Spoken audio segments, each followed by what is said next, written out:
Et bonjour, bonjour! C'est parti pour le 7e défi.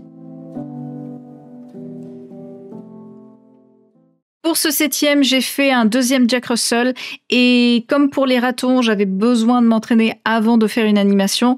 C'est pourquoi j'en ai fait un 2e.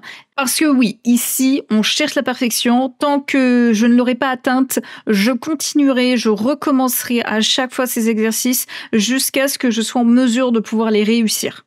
Donc j'ai débuté avec le dessin de 10 minutes et je trouve que je l'ai plutôt bien géré cette fois-ci. Je n'ai pas rencontré de grosses difficultés et pour 10 minutes, le croquis est plutôt propre et bien proportionné. Maintenant, c'est au tour de celui d'une heure. Donc je précise quand même que j'ai mis moins d'une heure pour pouvoir réaliser ce dessin, tout comme celui de 10 minutes, j'ai mis un petit peu moins de 10 minutes.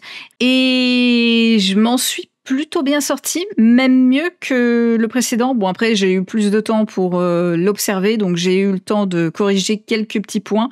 Le seul défaut, ça serait la tête, elle est un petit peu trop tournée vers la droite du chien. Elle devrait être un petit peu plus en face de nous, mais sinon c'est tout, il y a rien de vraiment trop choquant. Ensuite, on enchaîne avec celui de 10 heures. Et dans un premier temps, pour ce qui est de l'esquisse, je m'en sors pas trop mal. J'ai corrigé l'angle de la tête par rapport à l'autre dessin.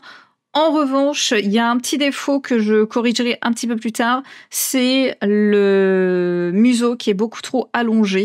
Mais je finirai par m'en rendre compte et je le corrigerai bien après. Après la modif, j'ai repris la colorisation et celle-ci m'a pris presque autant de temps que l'esquisse.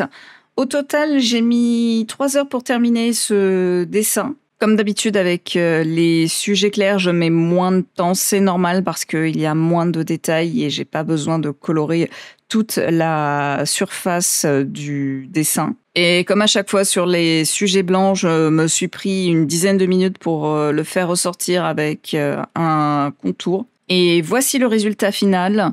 Hormis la patte gauche qui devrait pointer un petit peu plus vers le bas et le torse qui est un poil trop long, je m'en suis pas trop mal sortie. Après, ce n'est pas le sujet le plus compliqué. On arrive sur la fin de cette vidéo et de ce défi. Oui, ça aura été court, mais parfois c'est mieux comme ça. Oui, c'est mieux.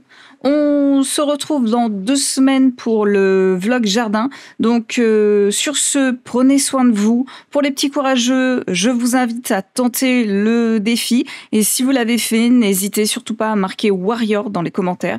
Et pour ceux qui sont arrivés jusqu'à la fin de cette vidéo, parce que oui, il y en a, n'hésitez pas à marquer les meilleurs dans les commentaires, parce que vous êtes les meilleurs, bien sûr, bien évidemment. Sur ce, je vous laisse et je vous dis bye bye!